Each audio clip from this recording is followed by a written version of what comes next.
There is a strange and growing trend, subtle, almost laughable on the surface, but sinister when viewed with spiritual discernment. It's not a new technology or a global political shift. It's a haircut, a mop-like puff of curls perched atop the heads of millions of young men across the globe. They call it the broccoli haircut, a soft, rounded, face-obscuring style that has surged in popularity, especially among Gen Z males. But this is not just a fashion statement. This, I believe, is prophetic conditioning. There is a strange and growing trend, subtle, almost laughable on the surface, but sinister when viewed with spiritual discernment. It's not a new technology or a global political shift. It's a haircut, a mop-like puff of curls perched atop the heads of millions of young men across the globe. They call it the broccoli haircut, a soft, rounded, face-obscuring style that has surged in popularity, especially among Gen Z males. But this is not just a fashion statement. This, I believe, is prophetic conditioning. Both the Bible and Islamic Hadith literature describe the coming of a false Messiah, a deceiver, known in Christianity as the Antichrist and in Islam as the Dajjal.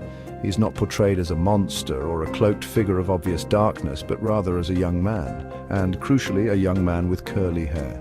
In Sahih Muslim, the Dajjal is described as a youthful figure with thick, curly hair. It is said he will be charming, persuasive, and able to win over vast populations with ease. He will not appear as a threat, he will appear trendy. This should alarm us, because what other group of young men in our current time is almost universally growing out their curls, puffing them into the shape of domes and hiding their faces beneath a carefully curated softness? Gen Z has adopted this look en masse. It is celebrated on social media, it is pushed through influencer culture, it is idolized on TikTok. This generation is not just following a trend, they are rehearsing an image. Consider the words of 1 Corinthians 11:14. Does not even nature itself teach you that if a man has long hair, it is a disgrace to him? And even more pointedly, 1 Corinthians 11:7 declares, for a man ought not to cover his head, since he is the image and glory of God.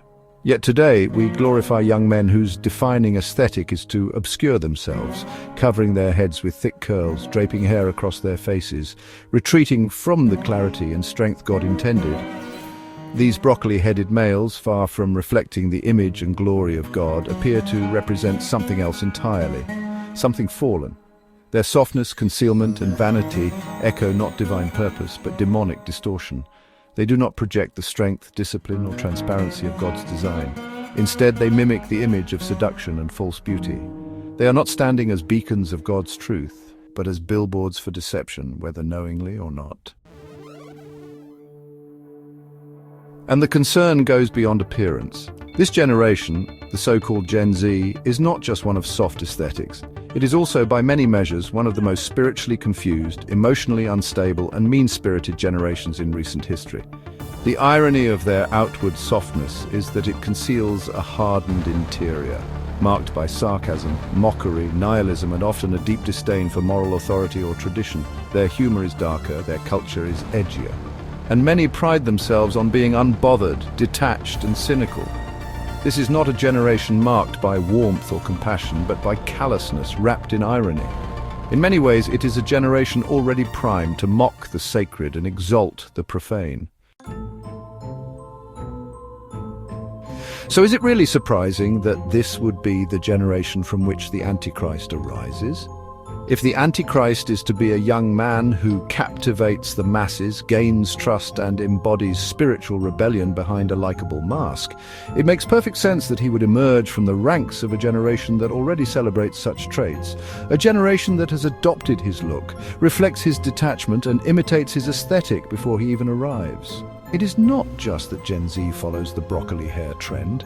They wear the uniform of the deceiver. Whether by coincidence or something deeper, they prepare the world to recognize him as one of their own. This isn't about fashion alone. It's about rebellion against form, design, and identity. The broccoli haircut is part of a broader aesthetic movement among Gen Z boys that leans towards softness, concealment, and fragility. Their hair drapes over their foreheads. Their features are hidden. Their stance is often passive, detached, unmoored from strength. What is the spiritual symbolism of a generation of young men covering their faces, softening their image and conforming to the likeness of a deceiver described in the end times texts of two major world religions? This is not random. Because Generation Z may very well be the last generation to come of age before the tribulation years begin.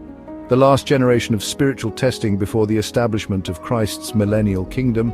And if that is true, their symbolic positioning in the cosmic timeline becomes crucial. Generation Z, the final letter, the terminal point, the generation whose cultural decay, spiritual confusion, and aesthetic choices may serve to prepare the world for the arrival of the great deceiver. Many quote Revelation chapter 1, verse 8, where Christ says, "I am the Alpha and the Omega." But we must understand this in context. Generation Z may be the Omega, the last generation of human-led governance, the last to be tested under this current system. And Generation Alpha, they are the beginning, the ones who will grow up under the direct reign of Christ in the millennial kingdom, born into a world where deception has been cast down and truth reigns. So where does that leave Generation Z as the hinge point, as the most spiritually vulnerable generation in recent history, raised on digital illusions, fed by trends and algorithms, disconnected from tradition, and clothed in styles such as the broccoli haircut that may be innocuous on the surface but deeply prophetic beneath? By mirroring the image of the Antichrist, consciously or not, they make the world more receptive to him. They condition the masses to accept a young, soft-spoken, curly-haired figure of global influence, not with suspicion, but with admiration. This is not to say that every boy with a curly top is evil, or that aesthetic choices alone define one's spiritual standing. But patterns matter. Symbolism matters. The enemy is subtle. He doesn't arrive with horns. He arrives with charm, fashion, and familiarity. If the Dajjal is to be embraced by the masses, it will not be because he looks like a villain. It will be because he looks like them, like the Generation Z boys on their For You pages, dancing with sleepy eyes and puff curls. The tribulation draws near. The deception will be trendy, relatable, wildly popular, and curly.